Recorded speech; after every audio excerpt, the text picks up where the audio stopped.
phone call is always the best. It takes, back and forth with email. You can do that in 5 seconds on a phone call. And then the thing is that you've got to use everything. So it's all right saying, oh, you've got multi-channels. You need to reach out on multi-channels. And you have, I looked at some cadences and it's like Monday, LinkedIn message, Tuesday, email, Wednesday, call, think of it. Well, that doesn't work anymore. So the idea is it's called clustering. So what you do is you'll call someone. So I always call them and I don't leave a voicemail in the hope that they'll be like, oh, what's that? I'll call back. And then the second time I leave a voicemail. And when I leave a voicemail, I say, hey, Bergen, I dropped you an email about potatoes. It's Lou Anderson, by the way. Done. Huh? Well, obviously the word potato is relevant to something. So, Of or I'll course. just say I drop you an email. All I'm saying on that voicemail, and this is why you can actually do it with an auto drop voicemail, because you can just I drop you an email about this. It's Lou Anderson. Donk. What happens then is they go, huh? What's that? And they go into the email. Instead of that email being like really lost, it's they go find it. It's weird because we've got this thing where we have to know, right? We're nosy, right? So if you get them at the right time, they will do that. The other thing is like that email. You look in your inbox, right? You scroll down.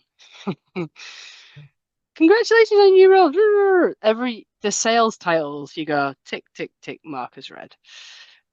If it's and then there's this whole thing where it's like, oh, you should send an email that has a title that makes you accidentally open it, which was a great idea and it worked for about 6 months until people got wise of it. And then you open it and you're like, oh, this is wrong. So now the thing that I think works best is kind of like unimportant titles, relevant and unimportant. So it will be one or two words. It kind of would be an accidental open, but it kind of says what it is, but it's boring. Don't often use capitals, kind of make it look like an internal. And then the email can be read in a breath, one screen, a breath. So they've opened it, they read it, and then once they do that, and they don't respond, I'll reply to that email in a couple of days. And you're using the phone to do that. As far as LinkedIn goes, the amount of I feel like coaching people sometimes on LinkedIn. I get a link that they connect with me, and then 3 seconds later, I get an essay. I feel like marking them out too. Like, what are you doing? And like, hi, this is Jane. I'm writing you a big essay about my whole life story, and I just wondered whether you've got half an hour on Tuesday to talk about this. No, I Yeah. connected with you because I thought I knew you. Like, what are you doing? So for me, like you've already called or whatever, you've sent that email. I will leave it a couple of hours and then I will do the like a post, interact. And then I'll say something like, I like to give a gift. And I don't mean like a free coffee. I mean like a gift. So it's like, hey, saw you and you in the role, sent this particular thing, this this cheat sheet to another CRO that just started a role. He thought it was really cool. Would you like a copy? And they go, oh, I'll have a copy of that. And if they ignore me, I go, oh, don't know. I figured I'd just send it you anyway. Donk. And then I track it and they open it. And then I know that they've got something. I'm not asked for anything, just sent it them. The idea is you're familiar then. Oh, VanillaSoft. So then when the email comes through or the phone call comes through, instead of we don't like to buy off things with people we don't know. If like in the supermarket, you will get the same brands over and over again. Like, oh, like I came here at Gaines. What the Gain? What are the, I can't use that fabric softener. I don't know what that is. I've never heard of that. Like, but but then I see another one and it's like, Persil or whatever. Oh, yeah, familiar. So suddenly you've sent them something. They might not have even read it, but you are now familiar. So then when you ring up, they go, yeah, I've heard of you guys. They don't know where they've heard of you, but they've heard of you. We don't like buying off things, people we don't know, we've never heard of. So that trick is just to make you sound familiar. And what I like to do is build on the email, short email, reply to it, reply to it. and then match in the phone calls using the voicemail back to not too many voicemails. You don't want to go wild because you know that people can read their voicemails as well without listening to them. That's the thing I learned in America that it's never seen in the UK. It's pretty cool. And then leave them alone because you need to do a certain amount of touch points. I think it changes every week, right? 15, 20, whatever it is this particular week, 18.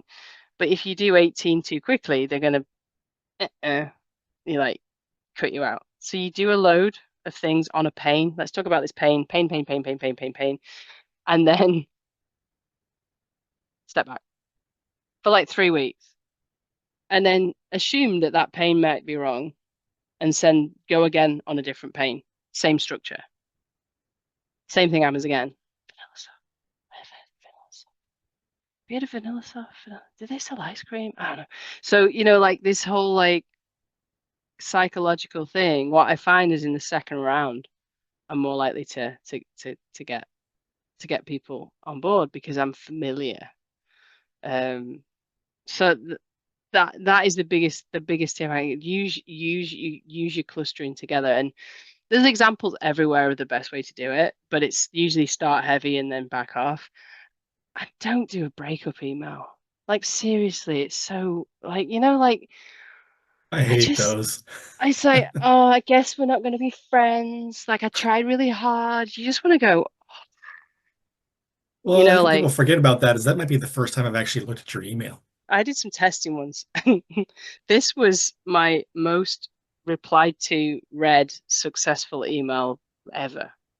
And it works every time, especially with middle management. Hi, sent you some emails about pain point.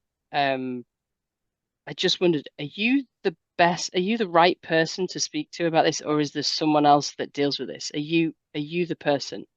You know what makes them they go, yeah, I'm the person, and then defensively reply saying, yes, I'm the person, but I'm not interested. But you got to reply. They're not interested, but you got to reply. And then they start to read all of your previous emails. What do you do? You leave it a bit, and then let's call them. Call, call, email. Just give them a break. Let them reel in that. The amount of times they've come in as an inbound as well, that's really annoying. Where someone does I'm not interested. And then, their colleague will come in as an inbound because they've obviously gone, hey, good check out. That colleague's never heard of me. So then that colleague then goes and says, oh, I'll have a demo. And then they come in and I'm fuming, um, but also quite happy. So just beware of people. I had someone once tell me, never call me again. Don't ever call me. I'm not interested in you, what you're selling. I don't care. Don't call me ever again. And I was like, okay, I'm sorry. So I did all the things. And then they put an inbound in. So they'd obviously gone, who are these people? Gone and done some research, gone, oh, she was right. I do need this.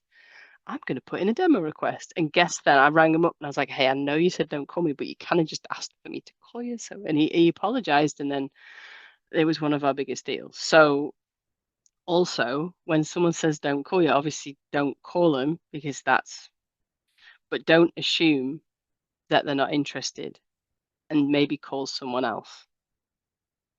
That's not the person, but if you know they're a good fit, they probably have a manager or they probably have a someone that's dealing with the pain below them more than they have. So don't call them, but call someone else.